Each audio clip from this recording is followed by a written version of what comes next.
sini saya akan menjelaskan tentang konsep pasar uang atau gambaran umum dari pasar uang. Gambaran umum yang pertama itu definisi pasar uang.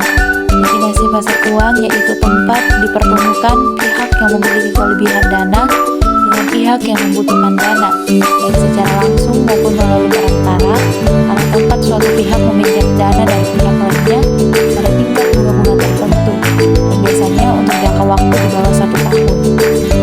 Yang kedua, fungsi pasar uang. Fungsi yang pertama, fungsi likuiditas. Fungsi sebagai sarana penyaluran kebijaksanaan atau terkait dengan manfaat yang diberikan kepada investor dalam rangka mengelola dana jangka pendek dengan cara membeli sertifikat Bank Indonesia dan deposito jangka pendek. Yang kedua, fungsi informasi.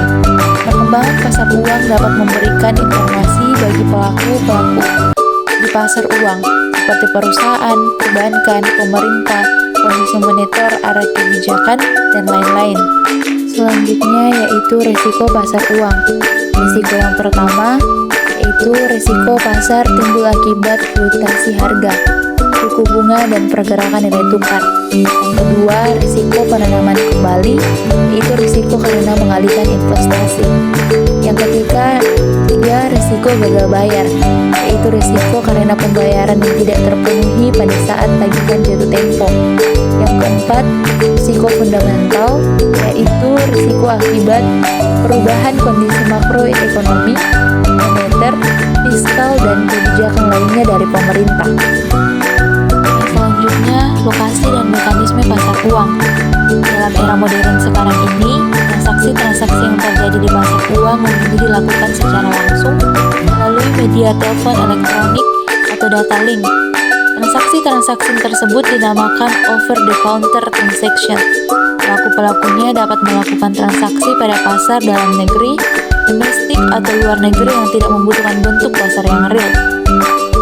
Transaksi pada pasar uang dapat dilakukan selama 24 jam di seluruh dunia, sehingga memungkinkan pemilik dana menaruh modalnya di pasar yang memberikan tingkat suku bunga yang tinggi.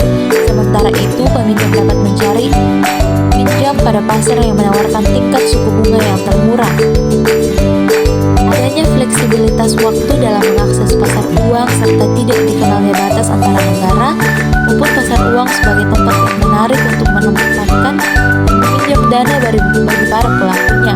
Semakin banyak pelaku dan semakin besar tingkat persaingan di antaranya, meminjam dan peminjam, maka cenderung akan terbentuk suku bunga yang efisien, baik dilihat dari yang meminjam maupun peminjam. Kondisi ini disebut market liquidity. Selanjutnya, ciri piranti pasar uang. Piranti pasar uang biasanya memiliki tingkat keamanan yang tinggi dan umumnya diterbitkan dalam unit yang besar, misalnya dengan kelipatan $1 juta atau lebih di pasar uang Amerika Serikat.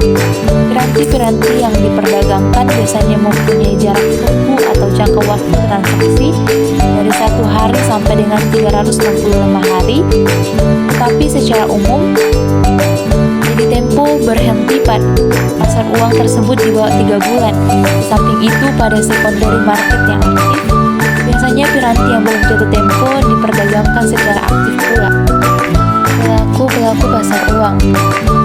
Pelaku dari kegiatan pasar uang, pelaku utama yang terlibat dalam kegiatan pasar uang antara lain bank komersial, pemerintah, perusahaan-perusahaan swasta, perusahaan-perusahaan pemerintah, money market mutual funds, future market exchange, brokers and dealers, serta bank sentral.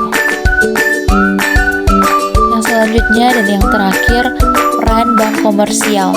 Ada 3 peran utama bank-bank komersial di pasar uang. Yang pertama, bank komersial menjadi lembaga perantara dari unit surplus kepada unit defisit yang membutuhkan dana untuk membeli investasi atau kredit dan untuk memenuhi ketentuan kewajiban giro minimum yang harus mereka pelihara pada bank sentral. Peran yang kedua, bank-bank komersial di pasar uang adalah sebagai dealer di pasar over-the-counter interest rate derivatives yang telah tumbuh dengan pesat dalam beberapa tahun terakhir. khususnya di negara-negara yang telah maju pasar uangnya seperti Amerika Serikat, Inggris, dan Jepang. Bank komersial sering bertindak sebagai perantara pada kegiatan transaksi swap serta menjadi counterparty dari pihak-pihak yang bertransaksi. Peran yang ketiga, bank komersial pada pasar uang adalah pemberi jasa fee-based income. Dalam hal ini, bank memberikan line of credit kepada penerbit surat-surat berharga di pasar uang yang sehat dan dapat dipercaya. Sekian presentasi singkat dari saya. Terima kasih.